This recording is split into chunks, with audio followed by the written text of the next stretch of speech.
2023 সালে এসে অনেক বাধা বিপত্তি অনেক কিছু পার হয়ে সেই দাহকাল হয়ে যায় ফাতিমা। সেটা হতে পারে নাও হতে পারে, আসলে আমার কাজের পরিধি অনেক বড়। আসলে আমার এই অভিষেকটা হওয়ার কথা ছিল 2016 সালে। 2016 সালে এই ছবিটা 2017 সালে ছবিটা শুরু করেছিলাম এবং আশা করেছিলাম যে অ্যাটলিস্ট 18 কি 19-এর মধ্যে বাংলা ছবির মাধ্যমে আমার অভিষেক হবে। বাট সামহাউ ওই সময় দাহকাল ছবিটা হওয়ার কথা ছিল, হয়নি। তারপর আমার ক্যারিয়ার প্ল্যান নতুন চেঞ্জ হয়ে যায় এবং এরপর আসলে আমি ডিসাইডেড থাকি মানে ছবি অভিজ্ঞতা থেকে যে আর ছবি করবো না, এখন নাটক করবো বা অন্য কিছু করবো বা ছবি আর করবো না। সো ফাইনালি আসলে 2023 সালে এসে অনেক বাধা বিপত্তি অনেক কিছু পার হয়ে সেই দাহকাল হয়ে যায় ফাতিমা। মোটামুটি 2017 সালে একটা পুরো ছবি আমার শুট করা, এই শেষে আরেকটা ছবি শুট করা, মোটামুটি দুটো ছবি মিলে হয়েছে ফাতিমা। এবং আমি খুবই আনন্দিত এই ব্যাপারে যে প্রথমে যখন আমি কিছুই ছিলাম না, কোনো কাজ করিনি, ওই সময় ধ্রুব ভাই আমাকে এই সুযোগটা দিয়েছিলেন। শুধুমাত্র কয়েকটা বিজ্ঞাপনে অভিনয় করেছিলাম, তাতেই আমি অডিশন দিয়েছিলাম এবং সেই চরিত্রের জন্য সুবর্ণা ক্যারেক্টারের জন্য আমাকে ভাইয়া পছন্দ করেন। সো সামহাউ ওই সময় টিমটা ফুলফিল হয়নি, but somehow I am very glad যে 2024-এ এসে ওই 17 সালের স্বপ্নটা কোনো না কোনোভাবে তো একটা বাস্তবায়ন হচ্ছে। So I am very happy এবং ভাইয়ার জন্য স্পেশালি আমার বেশি এখনো আসলে আমাদের একটা গুড নিউজ আপনাদেরকে দিব, সেটা হচ্ছে একটু আগে নিউজ এসছে আমাদের যে সান্টা লুসিয়া ফেস্টিভ্যাল মেক্সিকোতে অফিসিয়ালি সিলেক্টেড হয়েছে ফাতিমা। এর আগে এরপর নেক্সট মান্থ অ্যাকচুয়ালি লন্ডনে আমরা রেইনবো ফিল্ম ফেস্টিভ্যালে যাচ্ছি ছবিটা নিয়ে। এর আগে ইরানে গিয়েছি,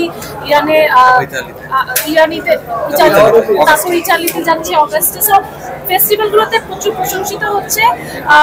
আমি বলবো যে যারা একটু ছবি বোঝে বা ছবিটা মানে মননশীল যারা দর্শক আছেন তাদের অবশ্যই এই ছবিটা দেখলে ভালো লাগবে। মানে যারা সেটাই বললাম যে যারা সিনেমা প্রেমী তাদের খুব ভালো লাগবে, যারা দেশ বিদেশের সিনেমা দেখে ইউজ বা একটু চাই যে একটা ছবির পরে একটু দেখার পর একটু ভাবতে ছবিটা সম্পর্কে বা একদম সরল রেখায় কোনো গল্প দর্শকদের অডিয়েন্সদের ভাবনার জায়গাটা ছবিটাতে আছে, আপনারাও সেটা দেখে বুঝতে পারবেন। এবং আমার মনে হয় যে মুক্তিযুদ্ধটাকে অনেক ডিফারেন্টলি রিপ্রেজেন্ট করা হয়েছে আমাদের ছবিতে এবং সেই সাথে প্যারালালি এখনকার সময়ের একটা গল্প আছে। সবকিছু মিলে আমার মনে হয় যে ওয়ার্ড অফ মাউথে যদি স্প্রেড হয় তাহলে অডিয়েন্সরা আসবে, তারা দেখবে। আর এটাই ফাতিমা তো আসলে আমি নাম ভূমিকা ফাতিমাতে অভিনয় করেছি এবং মেয়েটার যেহেতু পুরো মেয়েটার পয়েন্ট অফ ভিউ থেকে আমরা পুরো জার্নিটা দেখছি। সো ফাতিমা ক্যারেক্টারের নামকরণে হয়েছে ছবিটার নাম ফাতিমা। আই ফিল লাইক এই ছবির ক্ষেত্রে একটা অ্যাডভান্টেজ হচ্ছে যে 17 সালে একবার শুট করা এবং 23-এ আরেকটা শুট করা, এটার আমাদের ছবির ক্ষেত্রে এটা অ্যাডভান্টেজ ছিল। ইটস বিকজ 17 সালে মেয়েটার যে লুকটা সেটা ছিল 1971-এর এবং 23-এর যেটা সেটা আসলে একটা ম্যাচিউরড ফাতিমার ক্যারেক্টার, আর 17 সালেরটা ছিল সুবর্ণার ক্যারেক্টার। তো ওই সময় সুবর্ণার ক্যারেক্টারের জন্য আমার একটা আন করা হয়তো ওই ফ্রেশনেসটা দরকার ছিল, যেটা পেয়েছে ডিরেক্টর। এবং এখন 23 সালে এসে ওই ফাতিমা স্ট্রাগলটাতে যে ম্যাচুরিটিটা দরকার ছিল সেটা হয়তো এই 5-6 বছর আরেকটু আমার মধ্যে এসছে। তো সেটা আমাদের ছবির ক্ষেত্রে আসলে পজিটিভলি কাজ করেছে। ফারিনকে আমি আসলে আমাকে বলেছিল কালকে, আমি বলেছিলাম আমি গাইনি। আমার অনেক গানের অফার আসে, আমার প্রায়ই আসে। আমার যেটা পছন্দ হয় না, আমার আসলে পছন্দ হয় না, আমি যেটা পছন্দ করি না ওটা আসলে করতে চাই না বা মানে আমার মতো করে করতে পারি না, সেটা পাই না। সো এটা ইত্যাদি গানটা আমার কাছে মনে হচ্ছে আমার মতো করে করতে পেরেছি। সামনে আমার মতো কাজ করার সুযোগ হলে দেখেন আমার প্রত্যেকটা কাজের আলাদা আলাদা গোল থাকে।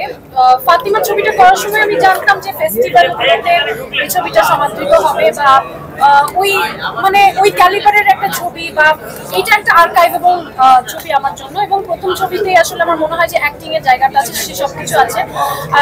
ম্যাসিভ ভাবে পপুলারিটি এটা পাবে বললে আমি জানি না, এটা পাবে কি নাও পেতে পারে। বাট আমার মনে হয় যে যারাই দর্শক অডিয়েন্স মানে ছবিটা দেখবে তাদের কোনো না কোনো ভাবে দাগ কাটবে এবং তারা ছবিটাকে মনে রাখবে। আমার কাছে মনে হয় ওইটাই আমার কাছে বড় পাওয়া। সেটা হতে পারে নাও হতে পারে, আসলে আমার কাজের পরিধি অনেক বড়। আমি নাটক, সিনেমা, গান সব ক্ষেত্রে আসলে কাজ করতে চাই। তো যেখানে আমার ভালো সুযোগ হবে সেটা করতে চাই এবং আমি যখন কনফিডেন্ট যে হ্যাঁ ফাইন, এটা আমার মনে হয়েছে অনেক আগে ডিসাইড 16 সালে আমি সাইন করেছি, তারপরে কোনো নতুন সিনেমা কিছু মাঝখানে করেছি। তো আমার কথা হচ্ছে যখন আমার মনে হবে যে এই ছবিটা আমি করতে চাই, তখন